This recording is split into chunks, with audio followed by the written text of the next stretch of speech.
Buenos días, mi nombre es Catherine Rodríguez y yo les vengo a hablar de la semiología y sus diferentes autores en la opinión en la comunicación social. Umberto Eco, semiólogo y fisiólogo italiano.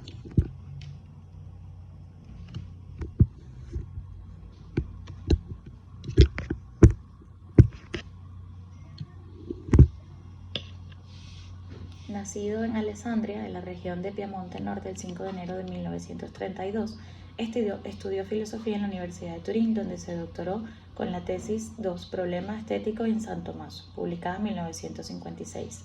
Profesor agregado de estética de 1962 a 1965 en las universidades de Turín y de Milán. Continuó su labor docente en otras universidades de su país, como Bolonia, donde fue profesor de semiótica y catedrático de filosofía, además de director del Instituto de la Comunicación y del Espectáculo, investigador de los complicados procesos de la comunicación e inspirador de modelos interpretativos de la obra literaria. Su primera obra de semiótica fue La estructura ascente, que quiere decir la estructura ausente, que publicó en 1968, un trabajo que culminó con el Tratado de Semiótica Generale, Tratado de Semiótica General en 1975. Otros temas a los que Eco prestó especial atención fueron la crítica literaria y el estudio de la cultura popular. Su conciencia social le llevó a comprometerse en causas humanitarias como la situación en Chiapas de 1965 o la intervención rusa en Chechenia. Eco se mostró muy crítico con la situación de su país durante el gobierno de Silvio Berlusconi, sobre quien afirmó un artículo de 2009 que el problema de Italia no es el presidente, sino la propia sociedad italiana, que está enferma al permitirle acumular poder. Nombrado por la Mesa del Consejo de la UNESCO en 1992, miembro de su foro de sabios junto a otros intelectuales, es miembro de la Academia Universal de Culturas. Humberto fue nombrado doctor honoris causa por más de 25 universidades de todo el mundo, entre ellas la Complutense de Madrid, las de Tel Aviv, Atenas, Varsovia y Berlín. En sus últimos años de vida, compaginó sus actividades académicas literarias con sus conferencias, coloquios, debates y colaboraciones en los medios de comunicación. F. La semiología de Roland Barthes, teórico literario, semiólogo y filósofo, estructuralista francés, crítico literario, sociólogo y filósofo francés, nacido en Cherburgo el 12 de noviembre de 1915. Vivió en Bayonne hasta 1924, cuando se trasladó a París. Estudió en el Liceo Louis Le Grand, se licenció en Lenguas Clásicas en la Sorbona en 1939 y más tarde en Gramática y Filosofía en 1943, debido a que en 1934 le diagnosticaron tuberculosis, que lo mantiene ingresado en diversos sanatorios durante más de 10 años. Sus aportes hacen posible el desarrollo de lo que Saussure funda con sus cursos de lingüística. Retoma muchas de sus tesis para hacer de la semiología una ciencia de la segunda mitad del siglo XX. Hace del estudio del signo, así como de la significación, un problema central de las ciencias sociales. También se centra en la nueva crítica, funda una simbolística, así como una diaforología y una artrología. Barthes hace de la semiótica una ciencia cuyo interés no son los objetos, sino los discursos que de ellos se elaboran, así como el lenguaje y los signos que están en lugar de los objetos. En esta ciencia, los signos por sus relaciones dinámicas. Una de las líneas más importantes de la semiótica es la semiología estructuralista. Siendo Barthes uno de los cultivadores de esta, desarrollándola y dándole sistematicidad, Barthes desarrolló una semiología que fuera el estudio del signo en general, más allá de la lingüística, el estudio del significado y cómo se hace intangible o significativo lo cotidiano. Él estudia el significado y cómo se hace insignificante. Es por ello que estudia lo no dicho o lo que quedó implícito. Establece que la semiología tiene por objeto el estudio de todos los sistemas de signos, concluyendo que el lenguaje no es más que un subconjunto de signos. De igual manera, se precisa que existe una dependencia de la semiología respecto a la lingüística. Barthes se refiere a que la lingüística está destinada a ser absorbida por una translingüística, colocando a la semiología como una parte de la lingüística. A partir de las nociones de significante y significado, Barthes ubica a saberes, a historias existentes en la cultura en algún momento de su diseño. El sentido pasaría a ser aquella noción que sintetiza esos saberes o historia constituida. El concepto sería la construcción de otros saberes e historias sobre la base de la idea previa, mientras que la significación correspondería al mito. Aquello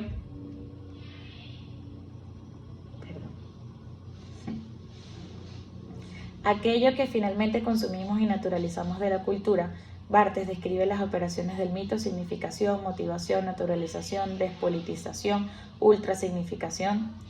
Según Barthes, es la semiología la que incluye en la lingüística y no a la inversa como lo planteaba el mismo Saussure. La semiología se ocupará entonces de las grandes unidades de discurso que la lingüística no puede abordar.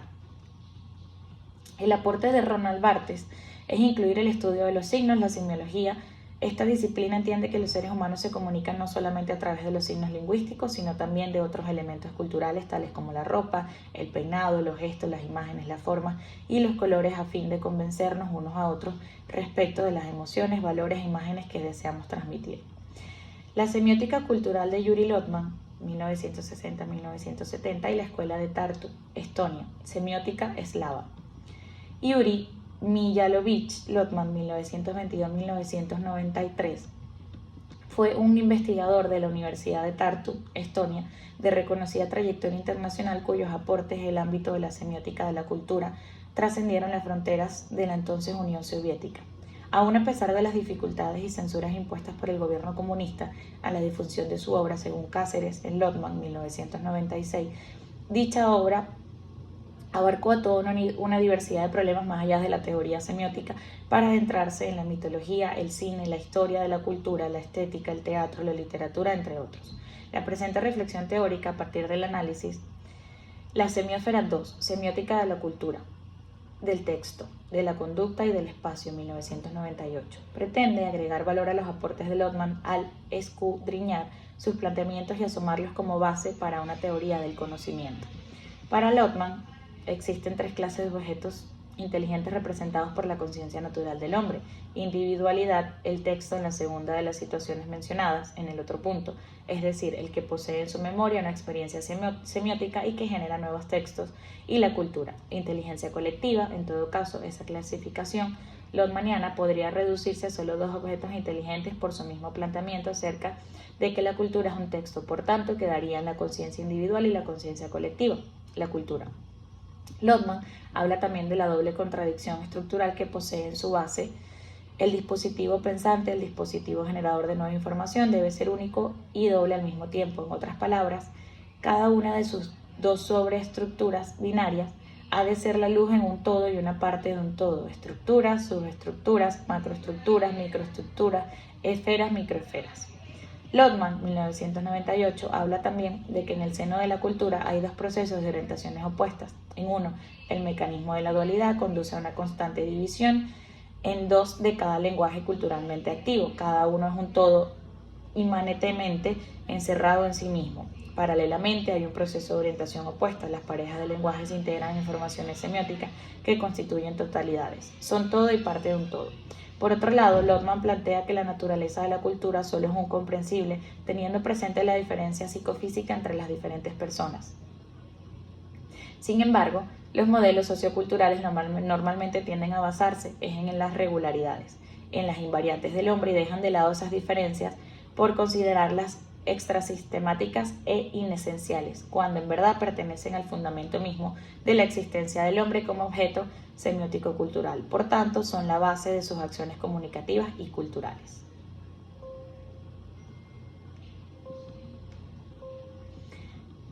Semiótica del espacio. Teoría sobre la prosémica, antropólogo Edward Hall.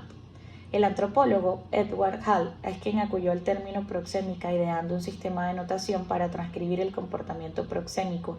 Lo define como el estudio de la forma en que un hombre, de manera inconsciente, estructura su microespacio: la distancia interpersonal en las interacciones diarias, la organización del espacio, sus casas y el diseño de ciudades.